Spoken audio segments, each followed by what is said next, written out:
There is a kind of love that we experience that is not just a love from the mind. It is not a love that says, I love my friend.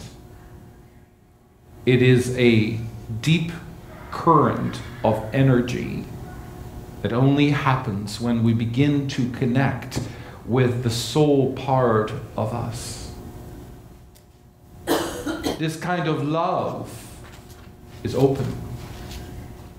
This kind of love is transparent. This kind of love is not afraid. It can watch the world pass it by, but this kind of love is ever there. The internal core structure of the body, where the kundalini travels along, where the sushumna creates the passage for the kundalini. The kundalini continuously moves up and down and continuously creating a dust, a storm, until you realize that every dust, every storm, every moment, every opportunity is where you can purify your mind, purify yourself, purify your life. Every moment of rejection, every moment is an opportunity to liberate yourself. The kundalini travels along the center column, and as it travels along the center column, it releases nadis, deposits of previous lifetimes. And it watches to see how you respond in your life. When you respond with great love, great inner wisdom, great vulnerability, great transparency, the kundalini moves along and removes layers of deposits along the wall of the sushumna. When the kundalini feels and sees that you have become transparent, when the kundalini sees that you have made a connection with your soul, when the kundalini sees the soul in its purest, loving form, not an emotional form, not a mental love, but a spiritual love, when the kundalini sees that the kind of love that you bring into your inner world, the kundalini eventually realizes and has the opportunity to clean the walls where many deposits of similar experiences exist.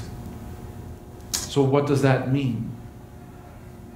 When I am truly connected, not to an emotional love, me, vulnerable, scared, abandoned, angry, rejected, disappointed, a personality, identity that only derives from emotions.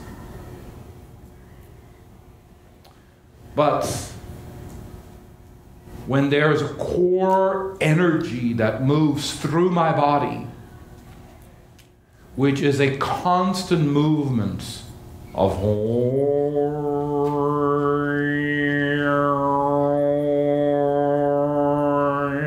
in energy that is not my personality, in energy that breathes and expands and is continuously pulsating, continuously moving. This is the courage and the strength of the soul, the love of the soul. The soul opinion, the soul interpretation is a very different interpretation than the mind. The mind will be injured by a comment of a friend and feel violated. The soul says, wow, she really is lost, needs to be loved, and needs a hug, because her perception is quite off. The minds might say, he is manipulating me at work. He is trying to dominate, outmaneuver me. When I engage in that energy, he will outmaneuver me. But when I see that he truly, from a spirit perspective, from a soul perspective, he truly believes this is the way, I will pity him because I realize he is thirsty for power. And I understand that he truly believes his own illusions. Therefore, he is not a part of my grit, my energy, my inner world. We cannot experience the full layers of whom we are unless we begin to understand that you are not just who you are. Indeed, you have a personality, and indeed, you've got characteristics, and indeed, you've got a great joy. But when a great laughter comes, can you say this man just laughed from his belly, from his soul? The answer is yes. It means that the inner current, the inner chamber, the sushumna, where the kundalini travels along, the kundalini needs to see the presence of your soul presence within the inner chamber. When you sense a love that protects you, when you sense a love that allows you to be vulnerable, when you sense there is a love of compassion that is endlessly, boundlessly, a energy that cannot destroy you, cannot make you feel weak, does not make you feel inadequate, but it is a great internal force of wisdom. The Kundalini says, you awaken and you become self-realized. Then all the deposits of all of your incarnations that are along the actual walls of the Kundalini, all the deposits of different incarnations can be clearly and wiped. When the Kundalini sees that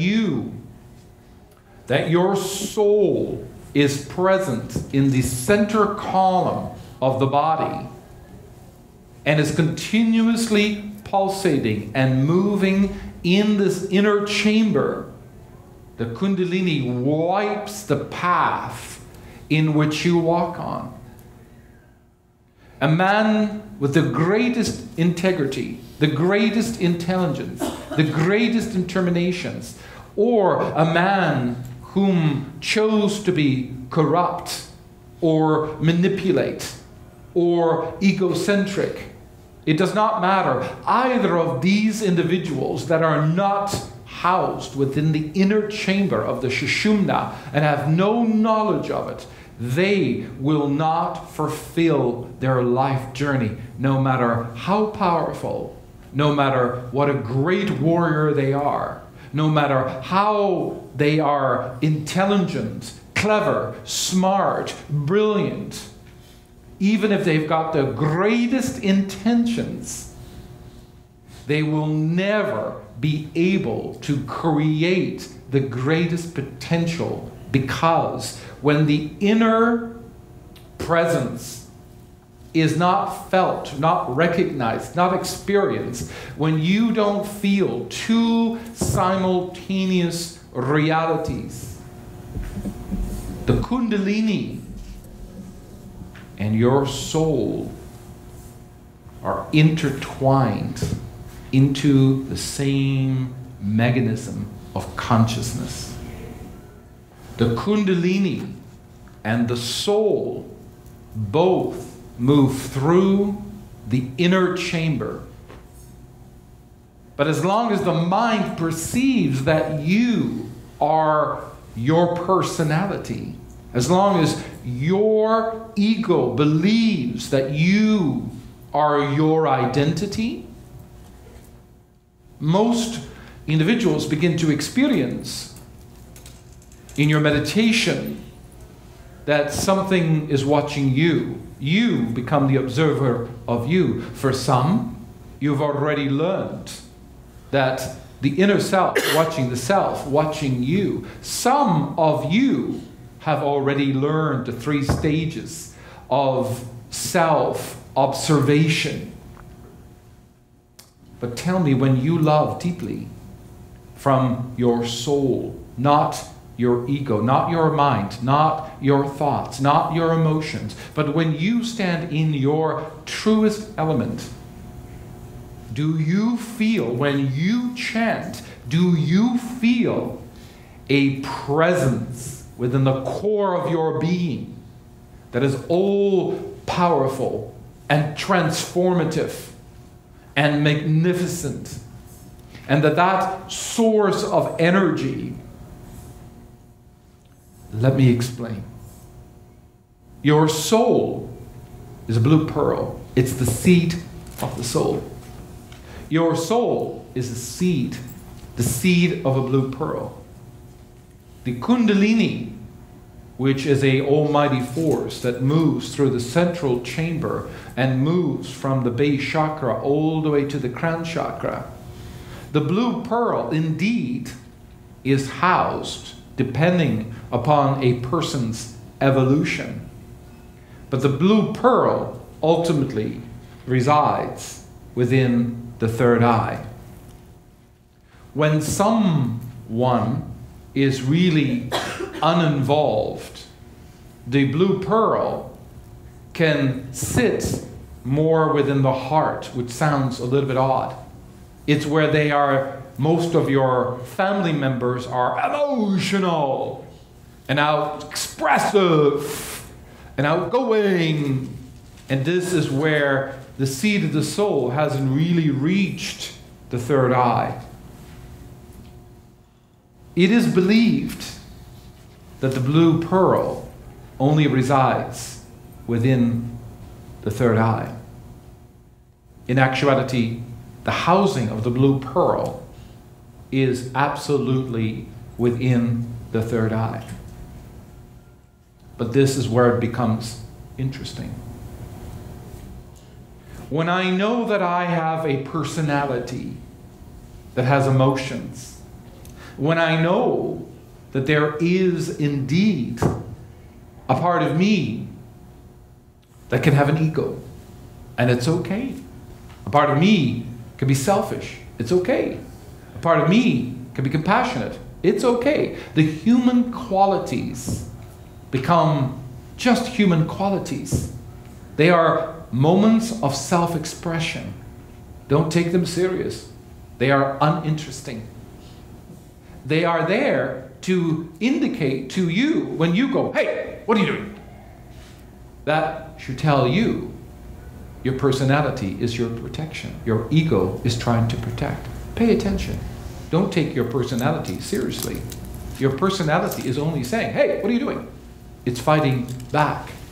Don't let it be so important. Let it be what it needs to be. Do not let it be anything else. A great yogi can say to someone, what are you doing? And within the second breath, have a great grin on his face, because he just allowed the personality, because he was moved by the self-preserving, the self-protection of the personality. Now, when somebody's extremely narcissistic or bipolar or is a sociopath, there are different issues.